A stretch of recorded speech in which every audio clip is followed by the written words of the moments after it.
We all have emotional triggers, and if you have been through abuse or trauma, or you're an empath, sensitive, and an intuitive, those emotional triggers can be huge for you. They can be very painful and very difficult because not only are you going through your own emotional triggers and what's happened in your life, but you're also often absorbing those from other people.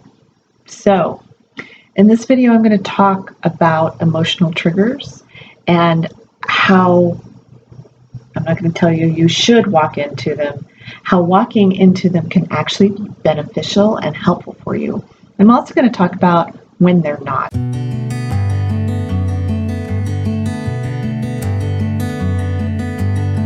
So, I'm Dr. Meg Haworth. I'm a transpersonal psychologist and a holistic nutritional chef. And I help women survivors of abuse heal from chronic illness, from pain in the body, and healing that connection by helping them to release the emotional energy from their energy systems with the core negative belief that is keeping them stuck, that's in the unconscious mind and lodged in the body. And I also help you with holistic nutrition and food to help you support your body to heal itself as you're going through your experience. So let's talk about triggers. Oh boy, walk into your triggers. Okay, so here's a time when it's not a good idea to walk into your triggers. Now, if there's somebody in your life who is abusive towards you, who denigrates you, who puts you down, who shuts you down at every turn, and you really can't have a conversation with them, you really can't have a healing, productive conversation with this person, that's not a good person to work through your triggers with. Some people are great to help you work through your emotional triggers with. Some people are really powerful in helping you experience the evolution of yourself. They can help you sort things out, tease things out, and kind of understand, hey, this is what just happened. And those people in your life are the ones to keep around for sure. The ones who shut you down at every turn can be very abusive. They may be able to change, but they're responsible for themselves. They have to change themselves. You're not responsible to try to get them into a place where they can be there for you. So you can get to a point where you can walk into a situation with a person who will trigger you in this regard, that you know there's no place to go with them, and be able to sit in a space of detachment. I don't mean numbness, but I mean detachment, where you're not going to engage with them anymore. You're not going to engage with them in that experience. Sometimes you can get caught off guard. You can really get caught off guard, especially if it's somebody you love so deeply and dearly. It can be really, really tough to go through this kind of thing. But so like I said, if you're not at a point where you can get there, you can get to that point, and you'll need practice getting to that point. And once you get to that point, you're going to need additional practice. And so that's when it's good to walk into those triggers with people that maybe they're family members, and this is just something that you're going to have to deal with for your whole life.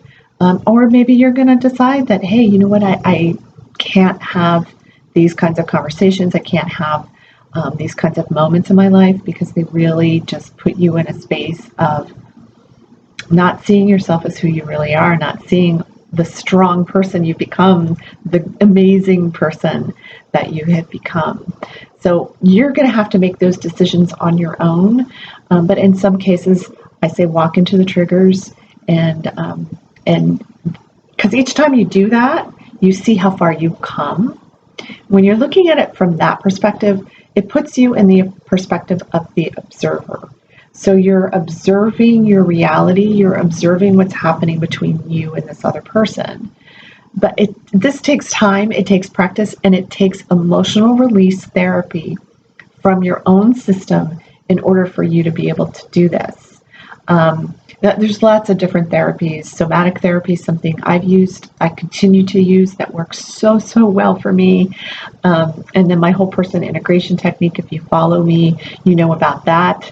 And it's an emotional release technique that is actually pretty simple, where we actually look at how your body's holding the emotional experience from past experiences, it's really not, it's present experiences that lead you to that past experience. So you don't have to sit there and relive everything that happened in the past.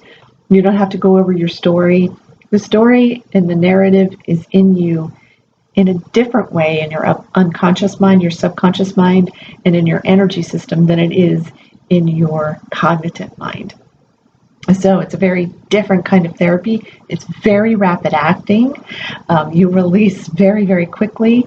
And what's a big bonus of this kind of therapy is that some emotional release therapies can wreck you. Like, you will feel wrecked for weeks, and it's really hard to recover from. But whole person integration technique is designed so that does not happen. Yes, sometimes sessions are difficult. Sometimes you may cry through them. Sometimes you may not feel good afterwards. That can happen. In many cases, my clients will leave feeling lighter and freer and all of that stuff. So triggers can be really good. And again, it's an evolutionary experience. I often will say to my clients that as long as you're in a body, the fun never stops. And so what I mean by that is, as long as you are here on Earth, there will be things that will challenge you. There will be things that will be difficult. There will be things that will be painful. There will be experiences where you get triggered into something you thought, like, I was done with that trigger. Like, how did that happen? And then there you are in the deepest, darkest part of yourself. And when clients come to me and say this, and I continue to go through these experiences, and they say to me, Dr. Meg, I've done all this work on myself. How is it that I can go this deep into the darkness? And I believe with all of my heart, and with all of the experience that I've had over 27 years, is that you cannot undo the consciousness raising you've done for yourself. So what's happening is that you are being led to go deeper into the self. And you're being led there because you're ready to go there. It's time for you to see something that's up next for you to see for your evolutionary progress. So you can't undo what you've already done. And as you're being led into this dark place, which often is the dark night of the soul, they continue to come throughout your life, and they can get shorter and shorter and shorter with all of the skills and the emotional release work that you do on yourself and the spiritual development work that you do on yourself. This evolutionary consciousness work is so profound and so important and so healing. It's the most incredible thing, and I love to be a part of it with my clients. And so as deep down as you are able to go and willing to go and will allow yourself to go, you will go 1,000 times further into the light, which is just such a beautiful and profound way that we are built. And it's powerful. You have so much power available to you. That source, that energy source of all that is available to us in every moment. But sometimes we have to trudge through that dark, dark valley to get to that. And so triggers can do that. There's triggers you know about, there's triggers you don't know about. There's the things you can't really plan for that just blindside you, that take you down into that deep, dark experience. So when you're in that experience, it's very important to feel a very high level of trust for yourself, that you're not going to hurt yourself when you're in that experience. You may have thoughts of, like, I want to end it. I want off the planet. This is too painful. This emotional pain is too intense. I totally get it. I totally understand. But the trick is to be able to trust yourself enough to know that you're not going to harm yourself, and let yourself feel that. Let yourself think those thoughts, because those thoughts will lead you to understanding an emotional patterning that you are experiencing that you maybe didn't understand that you were doing. It may lead you to understand, like, how codependent you are with somebody in your life, and you didn't realize it. You took full responsibility for somebody in your life, for their emotional life, because they're in so much pain they can't handle theirs. and you didn't realize how deep and dark that was. There are so many realizations that will come to you in the dark place through the worst thoughts that you have about yourself and about your life. And about others, and about, the feelings of vengeance and all those things that come up. You don't want to sit in those feelings, though. If you feel like you need assistance, you've got to reach out. You've got to get help from this place. And that's the hardest place, when you get triggered into that place. And this is the most important time to seek help. And it's ironically the hardest time to reach out to anybody. And so many of us don't want to talk about, we want to end it all. And it's really, ultimately, I think we want to end the pain. We want to die to the old self.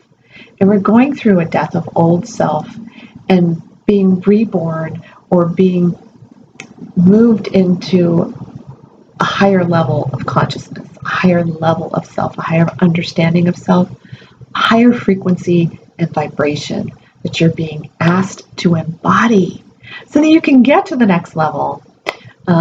We all have a life purpose, whether you know that purpose or not. It's not always, and it's often not a big lofty thing that you're going to write books and do all kinds of things. It can be, your purpose is to be the light in your neighborhood, to make people happy with your smile. Your purpose is not necessarily wrapped up in how you make your money. For many people, it's not. So those kind of important things to think about. So the dark night and triggers, get help. If you feel like you're triggered that far down, get a spiritual psychotherapist like myself who can help you through this. There are many, many paths you can take, but follow your intuition. Your intuition will feel like you completely cut it off when you're in a dark place like that. And it's getting back to that intuitive. It's always there. Do something after you've stopped crying, like meditate and get into that feeling of being able to contact your heart and feel your heart and ask, what next? What do I do next? And listen for the answer and follow. We have this guidance system that's so powerful. If you feel like you need help and you're in that dark kind of place, you're in a dark night of the soul and you want to get to the next level, please book a free call with me and learn what I can do to help. If I feel like I can't help you, I have a huge community of people that could. So I just want to get you the help that you need. If you're interested in whole person integration technique as a therapist, a coach, a practitioner, a wellness practitioner, then you can get certified in whole person integration technique and also learn to evolve your intuition so that you don't take on that empathic overload from your clients and your students or people that you work with, so that you can feel energized after your session. So if that resonates with you, then talk to me about evolving intuition, building self-trust for life. It's my online course and certification program that you can jump in at any time. And I'd love to talk to you about it and see if you might be a good fit for that too. So I hope that this information is going to help you. If you have any questions or anything in the comments you would like to add below, anything that has worked for you, that has helped you with your triggers, that has helped you walk into your triggers, or that has helped you with getting to the next level in your life, I'd love to hear about what you have used, what your experience is with it. Thank you so much for watching this video. I really appreciate you, and I hope this information will help you get well.